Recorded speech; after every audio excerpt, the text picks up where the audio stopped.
Running a Fever, episode 416, Why We Crave Sweets After Meals.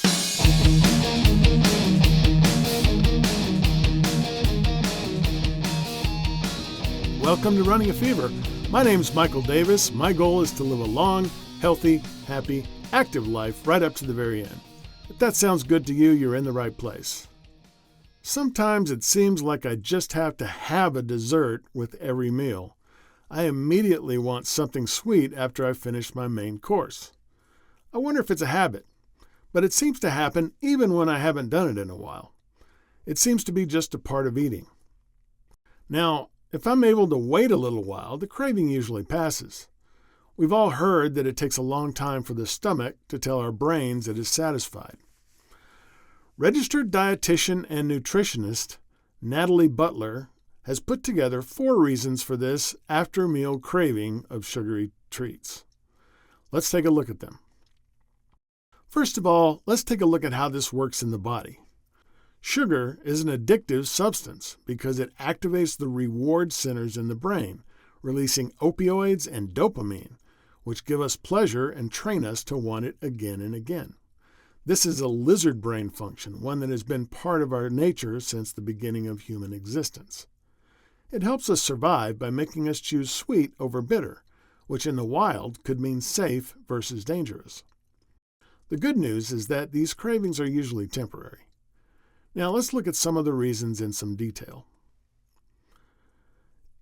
Number 1, it's a habit. We're programmed to work on autopilot as much as possible to prevent unnecessary effort. The part of the brain that handles decisions and complex thought is the prefrontal cortex. The part of the brain that handles habits is the basal ganglia. When we get tired, our cerebral cortex has been working all day. The basal ganglia takes over to give the brain a break. This could lead to taking advantage of those donuts people are always bringing to work, or the cake on birthday day, or all those sweets that just show up at the workplace somehow. It also may lead to stopping off to pick up a Butterfinger and a Coke on the way home. How does one break a habit? It's certainly not easy. One thing I just learned about is Charles Duhigg's habit loop. The 3 components of a habit are cue, routine, and reward. An example of a cue is the end of a meal, a particular time of day, or dopamine hit or feeling relaxed and de-stressed from your day. Duhigg says that you should only make changes while keeping the cue and the reward the same, and just changing the routine to something more healthy, like exercising or having a cup of tea, or my favorite, reading a good book. Once you do this, it is only a matter of time before that habit gets lodged securely in your basal ganglia. Reason number 2, you don't eat enough. The hormone ghrelin signals the brain that you haven't had enough to eat, and the satiety hormone, leptin, lets you know when you have. If you still have that hunger after a meal, sweets and high-calorie foods become more tempting, and according to an article in the Nutrition Journal, this happens especially if you are already overweight or obese. How can you stop this from happening? Try eating dinner later. If you go to bed at 11 p.m. and you're eating at 5, move dinner back to 7 p.m. so you don't feel as hungry before going to bed. Add bulk to your dinner by eating high-fiber foods like fruits, vegetables, legumes, whole grains, nuts, and seeds. Eating more protein also increases satiety.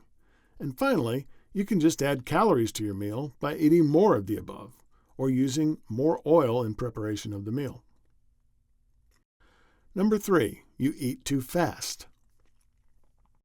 If your meals last only a few minutes, you've reduced the amount of pleasure you get from eating it. It will make you more hungry than if you'd taken 30 minutes to eat. Most of our taste actually comes from our sense of smell, and when we eat fast, we're not taking enough time to breathe in all of the aromas. This reduces the pleasure we get from a meal, which can make us seek pleasure in sweets afterwards. How to stop? Time is your friend. Pace yourself. Plan to be only half done in 10 minutes. Put your fork down after every bite. Chew each bite more times. Also, simply take a beat before digging into the sweets. Most cravings last only a few minutes, so if you can survive that, it becomes much easier to resist the urge to eat sweet food. Number 4. You're eating too many quick-absorbing carbs. Simple carbs and those with a high glycemic index digest more quickly and can quickly spike your blood sugar. This causes the release of insulin by the pancreas, causing blood sugar to crash. Simple carbs include foods with white flour, pastry, candy, juice, and soda. Blood sugar spikes and crashes can make you feel weak, shaky, nauseous, or fatigued. People with diabetes or people who are pre-diabetic are more susceptible to this. The result is you seek something to make you feel better in that moment. For example, sweet foods. How to stop? Be sure you're getting enough fiber, 25 grams per day for women and 38 grams for men. Eat complex carbs as opposed to simple carbs.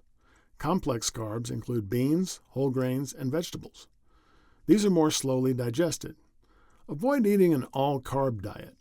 Be sure to always include some fat and protein as well as carbs. Also, make sure you're not eating too much carbohydrate. A half a cup to 1 cup is usually enough. You can also substitute alternatives to regular sugar like erythritol, stevia, or fresh or frozen fruit. Lowering your intake of refined sugar helps prevent wild blood sugar swings. It is also possible that you are genetically predisposed to craving sweets. But even so, these tips can still help. If you are emotionally craving sweets, ask yourself what you are really looking for. Is it that comforting feeling of home? Is it to remember your grandparents? Is it to reward yourself for hard work or celebrate an accomplishment? Try to find other ways to get the dopamine surge, like exercise, enjoying nature, making love with your spouse, showing gratitude, or some other form of self-care. Regardless of why you crave sweets after meals, it's important to think about your health before partaking. Obesity is a serious disease, and a lack of moderation can send you there in a hurry. I hope you've gained some insight today about why those sweet cravings occur and enjoyed the tips on how to deal with them. Until next time, if you've got the fever, keep it burning, and if you don't, catch the fever, and I will see you next time on Running a Fever.